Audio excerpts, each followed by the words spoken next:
سورہ یاسین شریف کی آیت نمبر 33 سورہ یاسین شریف کا تیسرا رکوع اور 23ویں پارے کا دوسرا رکوع۔ اللہ رب العالمین نے ارشاد فرمایا وَآیَةٌ لَهُمُ الْأَرْضُ الْمَيْتَةُ، اور ان کے لیے ایک نشانی مردہ زمین ہے جو اس پر دلالت کرتی ہے کہ اللہ تعالی مردے کو زندہ فرمائے گا۔ یعنی یہ جو نشانی بیان کی جا رہی ہے، یہ نشانی یہ بتاتی ہے کہ جس طرح اللہ تعالیٰ مردہ زمین کو زندہ فرماتا ہے، ایسے مردوں کو بھی زندہ فرمائے گا۔ احییناہا، ہم نے مردہ زمین کو زندہ کیا، بارش برسا کر زندہ کیا۔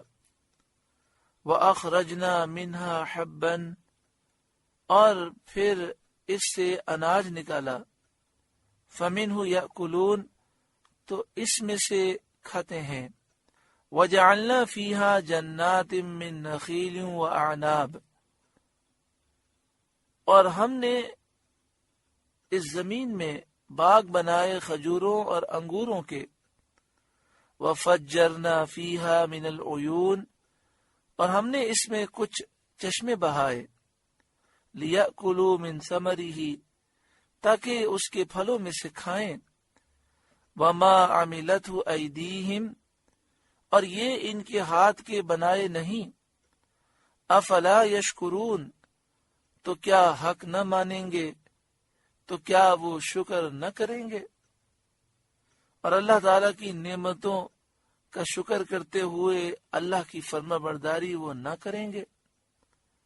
سبحان الذی خلق الازواج کلھا، پاکی ہے اسے جس نے سب جوڑے بنائے۔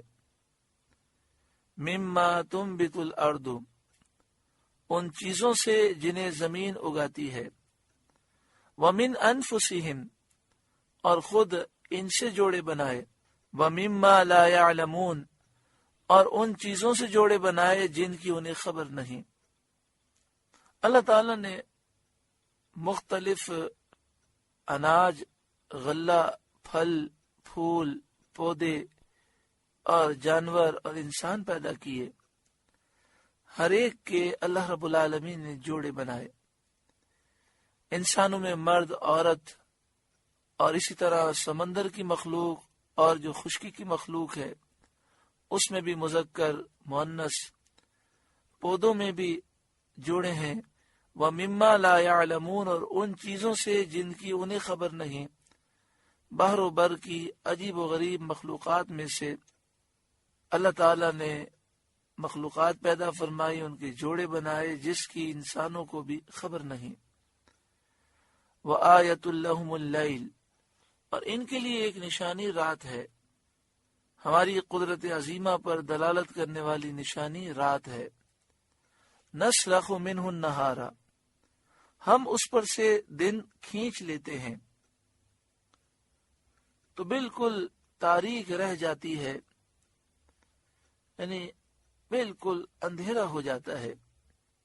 یا یوں سمجھے کوئی بالکل کالی چیز ہو، اس پر سفید کپڑا ہو، وہ ہٹا لیا جائے تو وہ سیاہ ہی سیاہ رہ جاتا ہے۔ اس سے معلوم ہوا کہ آسمان و زمین کے درمیان کی فضا اصل میں تاریک ہے، اندھیرا ہے۔ سورج کی روشنی اس کے لیے ایک سفید لباس کی طرح ہے۔ جب سورج غروب ہو جاتا ہے تو یہ لباس اتر جاتا ہے اور فضا اپنی اصل حالت میں تاریک رہ جاتی ہے، اندھیرا رہ جاتا ہے۔ فَإِذَا هُمْ مُظْلِمُونَ، جبھی وہ اندھیروں میں ہیں۔ وَالشَّمْسُ تَجْرِي لِمُسْتَقَرٍّ لَهَا، اور سورج چلتا ہے اپنے ایک ٹھہراؤ کے لیے، یعنی جہاں تک اس کی سیر کی نہایت مقرر فرمائی گئی ہے، انتہا مقرر ہے، اس وقت تک وہ چلتا ہے، اور اس کی انتہا قیامت کا دن ہے، اس وقت تک وہ چلتا ہی رہے گا۔ ایک معنی یہ کیا گیا کہ سورج اپنی منزلوں میں چلتا ہے، اور جب سب سے دور والے مغرب میں پہنچتا ہے تو پھر لوٹ پڑتا ہے، کیونکہ یہی اس کا مستقر ہے۔ والشمس تجری لمستقر لها، اور سورج چلتا ہے اپنے ایک ٹھہراؤ کے لیے۔ ذالک تقدیر العزیز العلیم، یہ حکم ہے زبردست علم والے کا، اور یہ نشانی ہے جو اللہ کی قدرت کاملہ اور حکمت بالغہ پر دلالت کرتی ہے۔ والقمر قدرناہ منازل، اور چاند کے لیے ہم نے منزلیں مقرر کی۔ چاند کی 28 منزلیں ہیں، ہر رات ایک منزل میں ہوتا ہے اور پوری منزل طے کر لیتا ہے، نہ کم چلے نہ زیادہ۔ طلوع کی تاریخ سے 28ویں تاریخ تک تمام منزلیں طے کر لیتا ہے۔ اگر مہینہ 30 کا ہو تو 2 رات، اور 29 کا مہینہ ہو تو 1 رات چاند نظر نہیں آتا، چھپتا ہے۔ اور جب اپنے آخر منازل میں پہنچتا ہے، یعنی 27ویں رات 28ویں رات ہوتی ہے، تو چاند بالکل باریک اور کمان کی طرح خمیدہ، ٹیڑھا اور زرد پیلا ہو جاتا ہے۔ والقمر قدرناہ منازل، اور چاند کے لیے ہم نے منزلیں مقرر کی۔ حتی عاد کالعرجون القدیم، یہاں تک کہ پھر ہو گیا جیسے کھجور کی پرانی ڈال، پرانی شاخ۔ وہ کھجور کی پرانی شاخ جو سوکھ کر پتلی، خمیدہ، ٹیڑھی، زرد پیلی ہو گئی ہو، ایسے چاند ہو جاتا ہے 27-28ویں رات۔ للشمس ينبغي لها ان تدرك القمر، سورج کو نہیں پہنچتا کہ چاند کو پکڑ لے، یعنی رات میں چاند کو سورج پکڑ لے، یہ سورج کی مجال نہیں، کیونکہ رات کا وقت جو ہے یہ چاند کی شوکت کے ظہور کا وقت ہے۔ تو سورج رات میں چاند کے ساتھ جمع ہو کر چاند کے نور کو مغلوب کر دے، یہ سورج کے لیے ممکن نہیں، کیونکہ سورج اور چاند میں سے ہر ایک کے لیے ایک وقت مقرر ہے۔ سورج کے لیے دن مقرر ہے، چاند کے لیے رات مقرر ہے۔ وَلَلَّيْلُ سَابِقُ النَّهَارِ، اور نہ رات دن پر سبقت لے جائے کہ دن کا وقت پورا ہونے سے پہلے رات آ جائے، ایسا بھی نہیں، بلکہ رات اور دن دونوں معین حساب کے ساتھ آتے جاتے ہیں، کوئی ان میں سے اپنے وقت سے پہلے نہیں آتا، اور سورج اور چاند میں سے کوئی دوسرے کے حدود شوکت میں داخل نہیں ہوتا، نہ سورج رات میں چمکے نہ چاند دن میں چمکتا ہے۔ وَكُلٌّ فِي فَلَكٍ يَسْبَحُونَ، اور ہر ایک ایک گہرے میں تیر رہا ہے، اپنے مدار میں گھوم رہا ہے۔ وَآيَةٌ لَهُمْ أَنَّا حَمَلْنَا ذُرِّيَّتَهُمْ فِي الْفُلْكِ الْمَشْحُونِ، اور ان کے لیے ایک نشانی یہ ہے کہ انہیں ان کے بزرگوں کی پیٹھ میں ہم نے بھری کشتی میں سوار کیا، جو سامان اور اسباب وغیرہ سے بھری ہوئی تھی۔ مراد اس سے نوح علیہ السلام کی کشتی ہے، جس میں ان کے پہلے باپ دادا سوار کیے گئے تھے، اور یہ ان کی ذریتیں، ان کی اولادیں ان کی پشت میں تھیں۔ وَخَلَقْنَا لَهُم مِّن مِّثْلِهِ مَا يَرْكَبُونَ، اور ان کے لیے ویسی ہی کشتیاں بنا دیں جن پر سوار ہوتے ہیں۔ وَإِن نَّشَأْ نُغْرِقْهُمْ، اور ہم چاہیں تو انہیں ڈبو دیں، غرق کر دیں، یعنی باوجود ان کشتیوں کے، بحری جہاز کے ترقی کے، رب العالمین چاہے تو ساری ترقی کوئی حیثیت نہ رکھے۔ بڑی بڑی سپر طاقتیں سمندر کے طوفان کے سامنے اور ہوا کی آندھیوں کے سامنے بے بس ہیں۔ وَإِن نَّشَأْ نُغْرِقْهُمْ، اور ہم چاہیں تو انہیں ڈبو دیں۔ فَلَا صَرِيخَ لَهُمْ، تو نہ کوئی ان کی فریاد کو پہنچنے والا ہو، ولا هم ينقذون، اور نہ وہ بچائے جائیں، الا رحمتا منا، مگر ہماری طرف کی رحمت، ومتاعا الی حین، اور ایک وقت تک برتنے دینا، یعنی اللہ تعالیٰ کی یہ رحمت ہے اور ایک وقت تک زندگی کے لمحات ہیں، جب تک زندگی باقی ہے، جب تک رحمت ہے، نہ کشتیاں ڈوبتی ہیں، نہ ہوائی جہاز گرتے ہیں، اور جب وقت پورا ہو جاتا ہے تو پھر ساری صلاحیتیں کام نہیں آتی اور انسان موت سے ہمکنار ہوتا ہے۔ ایک نہ ایک دن ہمیں دنیا سے جانا ہے اور اس کا وقت مقرر ہے۔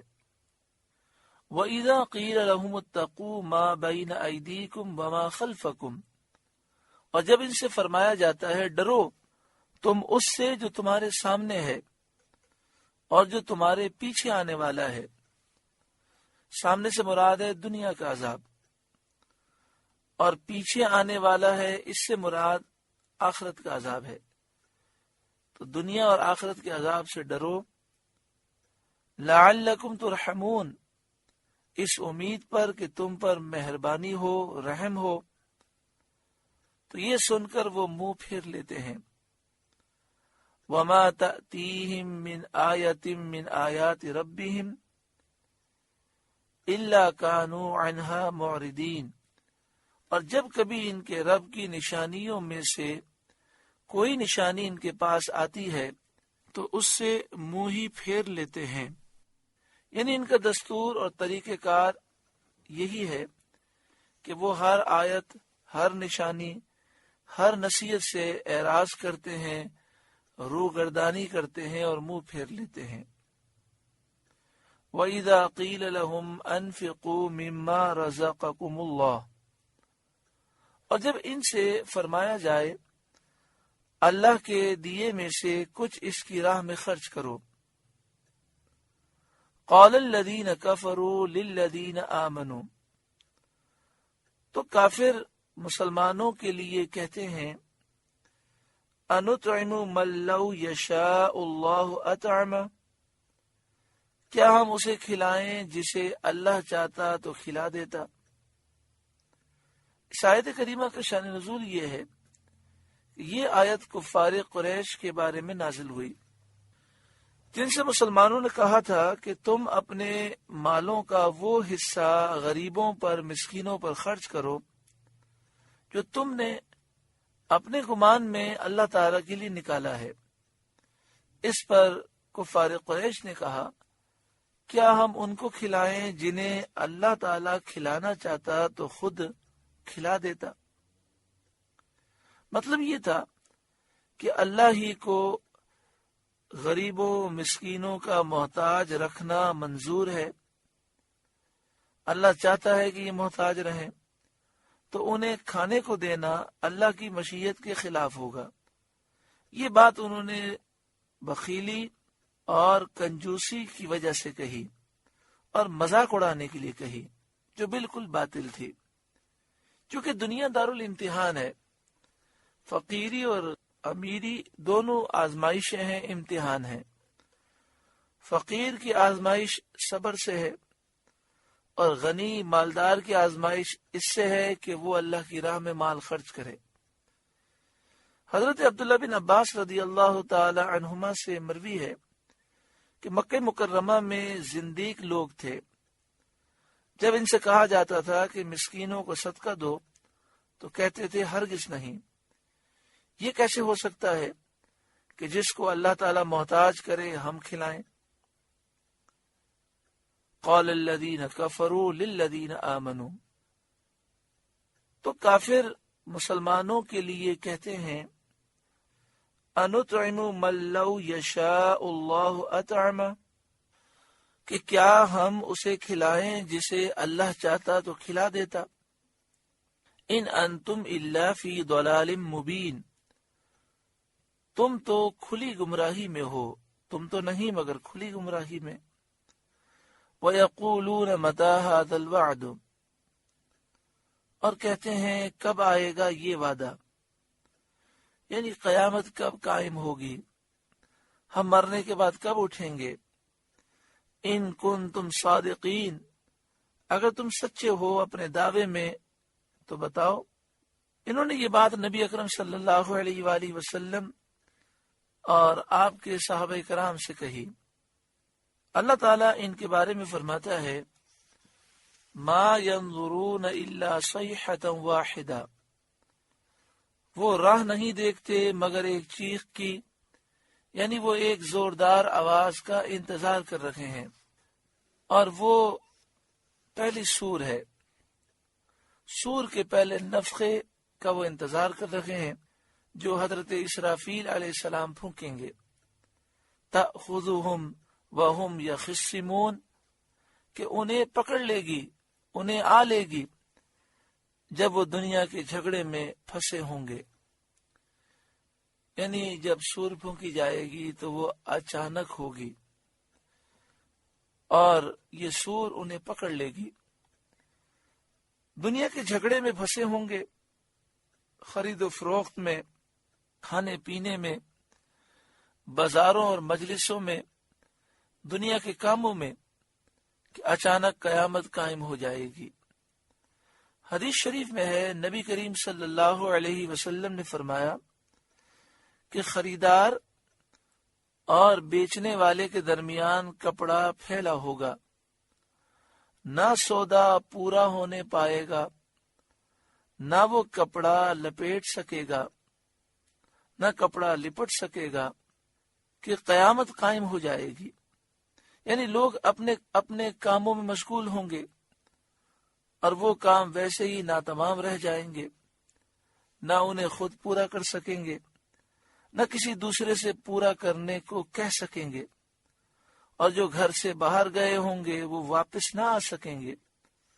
چنانچہ ارشاد ہوتا ہے فَلَا يَسْتَطِيعُونَ تَوْصِيَةً وَلَا إِلَىٰ أَهْلِهِمْ يَرْجِعُونَ، تو نہ وصیت کر سکیں گے اور نہ اپنے گھر پلٹ کر جا سکیں گے، وہیں مر جائیں گے، قیامت فرصت اور مہلت انہیں نہ دے گی۔ سورہ یاسین شریف کا تیسرا رکوع مکمل ہوا۔ اللہ رب العالمین اس رکوع کے نور سے ہمارے قلوب کو روشن فرمائے۔